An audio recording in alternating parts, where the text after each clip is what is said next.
It's Patrick Hutzel from intensivecareathome.com, where we provide tailor-made solutions for long-term ventilated adults and children with tracheostomies by improving their quality of life, and where we also provide tailor-made solutions to hospitals and intensive care units to save money and resources whilst providing quality care. In the last blog, I talked about when will politicians recognize the value of intensive care at home. You can check out last week's episode by clicking on the link below this video. In this week's blog, I want to share an article from the Herald Sun about one of our clients last week. The title of the article is "Bureaucrats Withdraw Funds for Disabled Girl's Private Nurse on Same Day She Saved Her Life."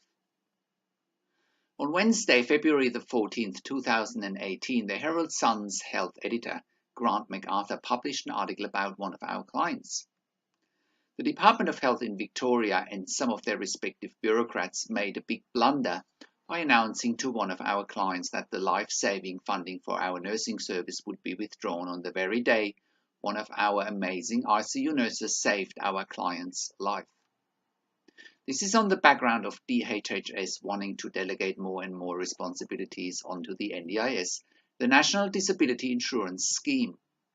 Unfortunately, the NDIS scheme allows no funding for registered nurses, let alone for intensive home care nursing, as the NDIS is not designed to fund intensive home care nursing, which is what our clients and anybody with medically complex issues needs to keep them out of intensive care units safely.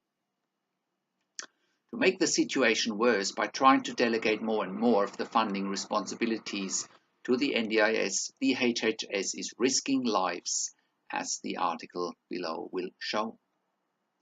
DHHS has also in the past funded support workers for a toddler with tracheostomy and regular seizures as a money-saving exercise, which cost the life of an innocent toddler not too long ago. The toddler died because the child was looked after by a non-accredited service provider and by support workers instead of intensive care nurses, because support workers couldn't manage a medical emergency, which ultimately led to the toddler's death. Anybody with a tracheostomy and/or seizures at home or with any other complex needs must be looked after by an accredited service provider like intensive care at home. DHHS often puts saving money in front of saving lives. Moreover, DHHS doesn't care about quality and opens the doors for cheap and non-accredited service providers, letting support workers look after vulnerable children with tracheostomies who need ICU nurses instead. As the article below shows, without our skills and experience, our client would have died on the very day when DHHS announced that funding would be withdrawn. Lives don't seem to matter to DHHS. So here is the article from Grant MacArthur, the health editor of the Herald Sun, and I'll read out the article to you here.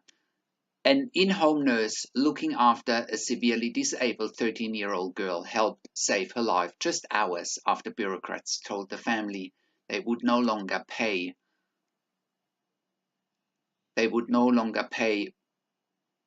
for the nursing care. Last week, Victoria's Department of Health and Human Services told Indiana Phillips' family the $900,000 publicly funded intensive care nursing was being withdrawn.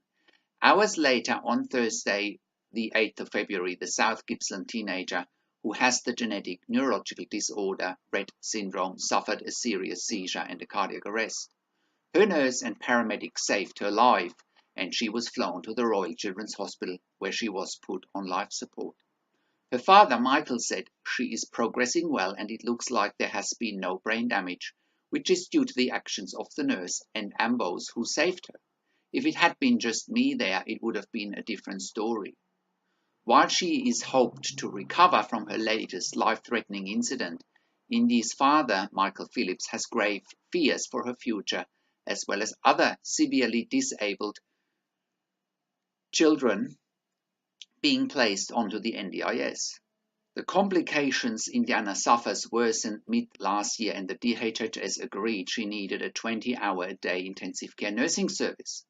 But as Indiana's care was being shifted to the National Disability Insurance Scheme, the family discovered the NDIS would not provide the nursing service. And last week, the DHHS said the service was being withdrawn because it had been an incorrect allocation of Victorian funds. I think DHHS has been told to push all individual support packages over to the NDIS, so they are trying to push us over now so they can wipe their hands off us, Mr. Phillips said. In the meantime, I have a child who's fighting for life. She may only be alive for another week, or tomorrow may be her last day. And here I am on the phone trying to shore up funding rather than enjoying the time I have with her. After being contacted by the Herald Sun this week, the Department of Health began reviewing Indiana's case, and on Tuesday it reversed its decision. Disability Minister Martin Foley also called the family to apologize and to promise that Indiana would be cared for. Departmental staff believe an error was made in the transition to the NDIS. A DHHS Acting Deputy Secretary Danny O'Kelly confirmed the department would pay for Indiana's nursing care while her longer-term needs under the NDIS were assessed. The department apologizes to the family for any distress and confusion that this has caused, he said. So that's the article from Grant MacArthur. If you want to find out how we can help you to get your loved one out of intensive care, including palliative care or long-term acute care, or out of a nursing home, or if you find that you have insufficient support for your loved one at home on a ventilator, or if you want to know how to get funding for our service, or if you have any questions, please send me an email to patrick@intensivecareathome.com. That's Patrick just with a K at the end, or call me on one of the numbers on the top of the website. Also, have a look at our career section.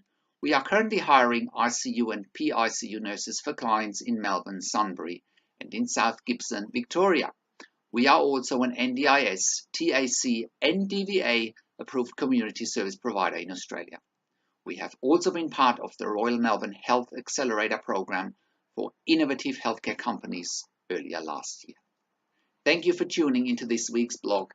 This is Patrick Hutzel from Intensive Care at Home, and I'll see you again next week in another update.